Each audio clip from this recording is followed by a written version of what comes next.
টিউটোরিয়ালের এই পর্বে আপনাকে স্বাগতম। আমাদের আজকের আলোচনার বিষয় হচ্ছে স্ট্রিং। আমরা দেখব সি প্রোগ্রামে কিভাবে স্ট্রিং ব্যবহার করতে হয়, স্ট্রিং এর মধ্যে কিভাবে বর্ণগুলো একটা একটা করে সাজানো থাকে। তো চলুন দেখা যাক। শুরুতে আমরা দেখব আসলে স্ট্রিং কি।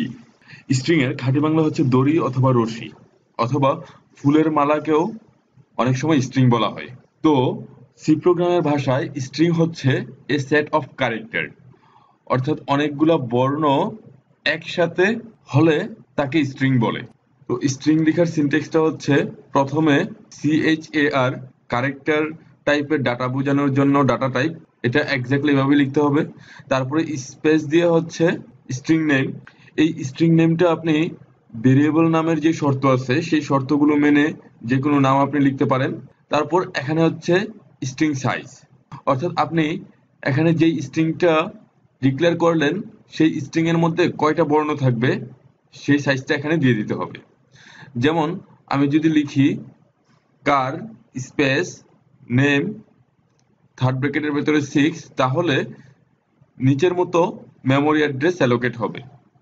নেম 0-তে একটা মেমোরি, নেম 1-এ একটা মেমোরি, নেম 2-তে একটা মেমোরি।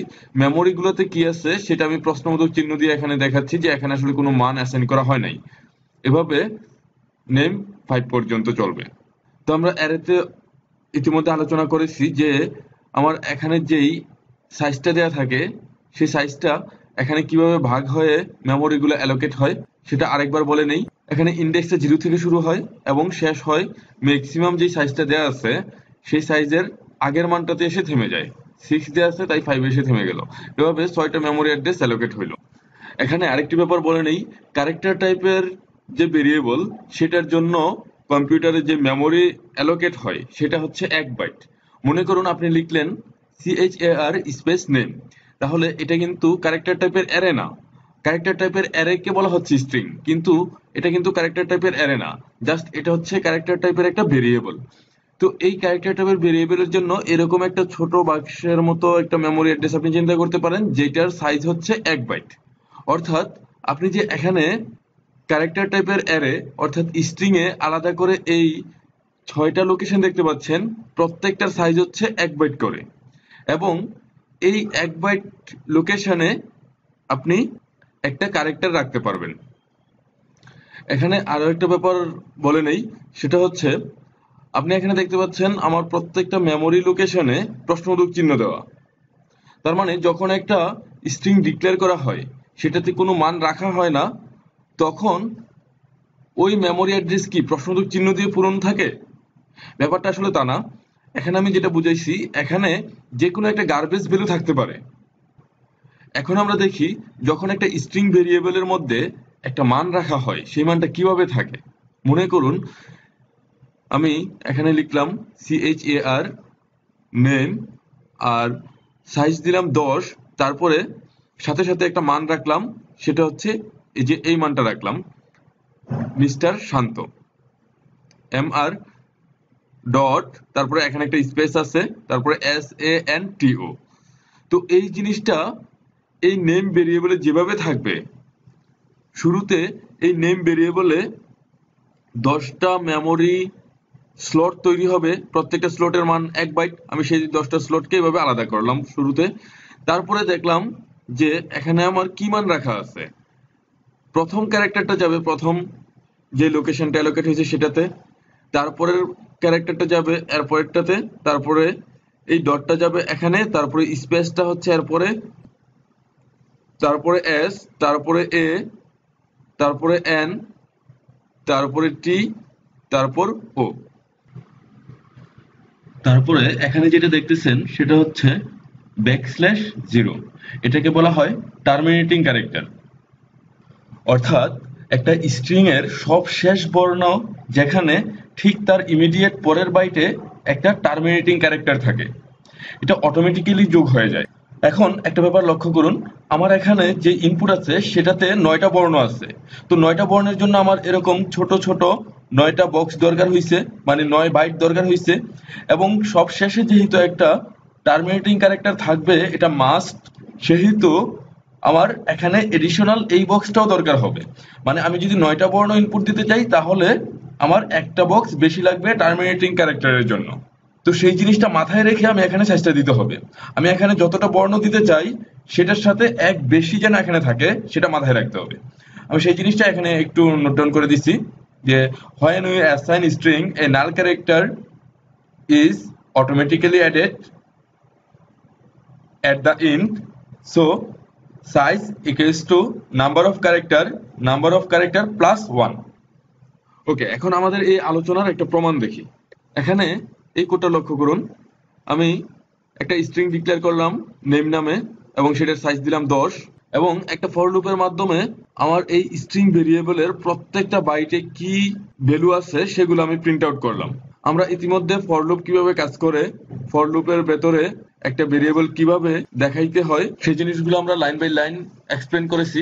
তো আশা করি আপনি এই ব্যাখ্যাটা বুঝতে পারতেছেন। যদি আমাদের এই কোডটা বুঝতে সমস্যা হয় তাহলে আমাদের সিরিজ টিউটোরিয়ালের আগের ভিডিওগুলো দেখে নেন। তো চলুন আমরা এই কোডটা রান করে দেখি।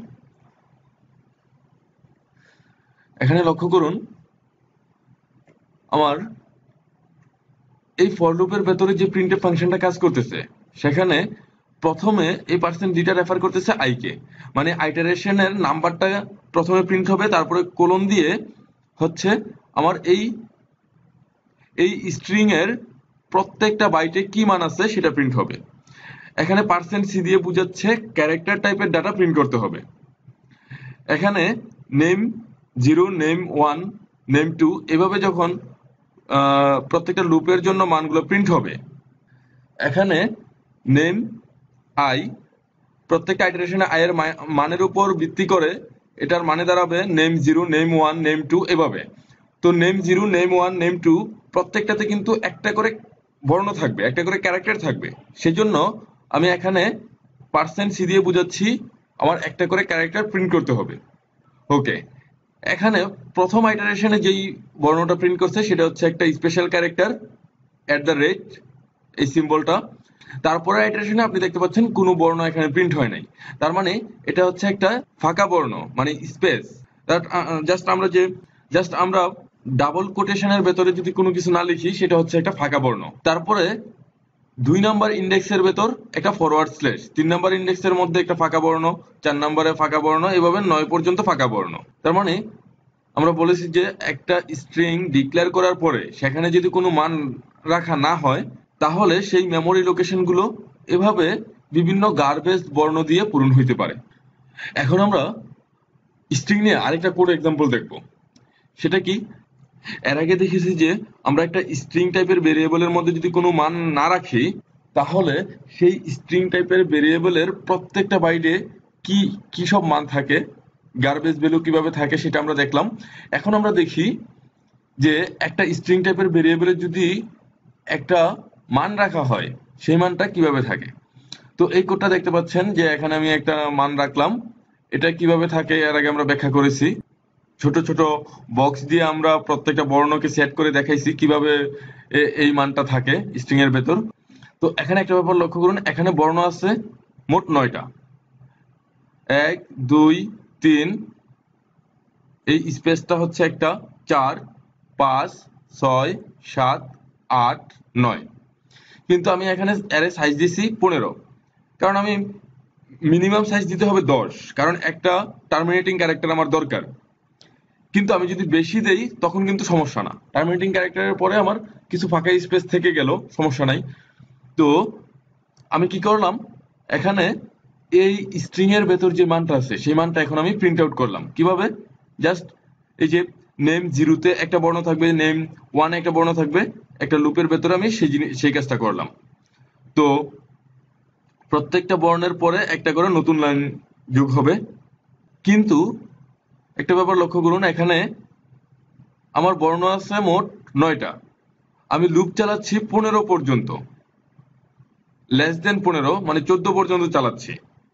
তাহলে আমার 9 নাম্বারের পরে 10 নাম্বার টার্মিনেটিং ক্যারেক্টার আছে, 11 নাম্বারে তো আমার গার্বেজ ভ্যালু প্রিন্ট হবে, 12 নাম্বারে গার্বেজ ভ্যালু প্রিন্ট হবে। তো আমরা প্রোগ্রামটা রান করে দেখি। এখানে এই যে এই কোডটা আপনি দেখতে পাচ্ছেন, এই কোডটা আপাতত এটা নিয়ে কোনো চিন্তা করবেন না, কারণ এটা আমি কমেন্ট করে রাখছি। এটার ব্যাখ্যা একটু পরে আমি দিচ্ছি।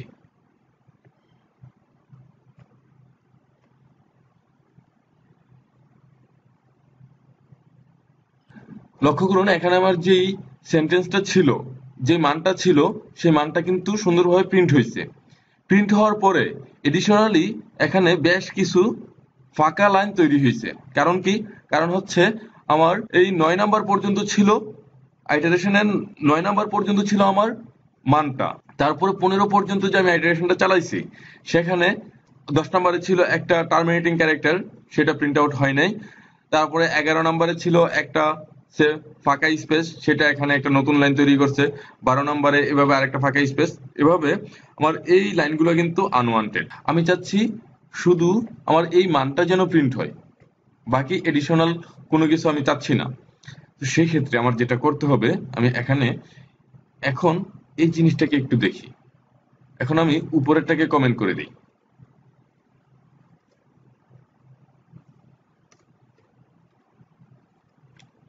এই কোডটাকে এখন আমি ইনঅ্যাক্টিভ করে দিলাম, আর এটাকে অ্যাক্টিভ করে দিলাম। কমেন্ট কিভাবে করে এটা আমরা আগের সিরিজ টিউটোরিয়ালে দেখিয়েছি। কমেন্ট করার অর্থ হচ্ছে এটা কমেন্ট করার অর্থ হচ্ছে এই কোডটা আর কাজ করবে না। এখানে আপনি দেখতে পাচ্ছেন ঠিকই, কিন্তু দেখেন এটা ফ্যাকাশে হয়ে গেছে। যখন আপনি প্রোগ্রামটা রান করবেন, কম্পাইলর এই লাইনগুলোকে সে স্কিপ করবে, এখান থেকে কাজ শুরু করবে। তো এখন আমি যেটা করছি, আমি সেম কাজটাই করছি, শুধু এখানে একটা ইফ কন্ডিশন খাটাইছি। সেটা কি? সেটা হচ্ছে আমি দেখছি কোন আইটারেশনে আমার যে বর্ণটা আছে সেই বর্ণটা টার্মিনেটিং ক্যারেক্টারের সমান। মানে আমার টার্মিনেটিং ক্যারেক্টারটা পাবো কোথায়? যখন সবগুলা বর্ণ প্রিন্ট করা হয়ে গেছে, ও পর্যন্ত যখন প্রিন্ট করা হয়ে গেছে, তারপরে অটোমেটিক্যালি একটা টার্মিনেটিং ক্যারেক্টার যোগ হবে। তো যখন আমি টার্মিনেটিং ক্যারেক্টার পেয়ে যাব, \0 এটা যখন পেয়ে যাব, তখন আমার আর যেন প্রিন্ট না করে, সেজন্য আমি এই কন্ডিশনটা ম্যাচ করলে একটা ব্রেক স্টেটমেন্ট দিয়ে দিছি। তাহলে এই ভ্যালুটা প্রিন্ট করার পরে যখন টার্মিনেটিং ক্যারেক্টার পাবে, সাথে সাথে ব্রেক করে রিটার্ন স্টেটমেন্ট পাবে, তারপরে প্রোগ্রামটা ক্লোজ হয়ে যাবে। আমরা এখন প্রোগ্রামটা রান করে দেখি। ইয়েস, লক্ষ্য করুন এখানে এডিশনাল স্পেসগুলো কিন্তু চলে গেছে। তাইলে আমরা এই প্রোগ্রামের মধ্যে খুব সামান্য একটা জিনিস দেখছি, কিন্তু এই জিনিসটা আমার ভিজুয়াল একটা জিনিসকে প্রমাণ করলো। আমি এই সেকশনটাতে বলেছিলাম যে আমার একটা মান যখন থাকে স্ট্রিং এর ভেতরে, সবশেষে একটা টার্মিনেটিং ক্যারেক্টার থাকে। এটা কিন্তু একটা কাল্পনিক ব্যাপার হয়ে গেল যদি আমি কোডের মাধ্যমে সেই ব্যাপারটা প্রমাণ করতে না পারি।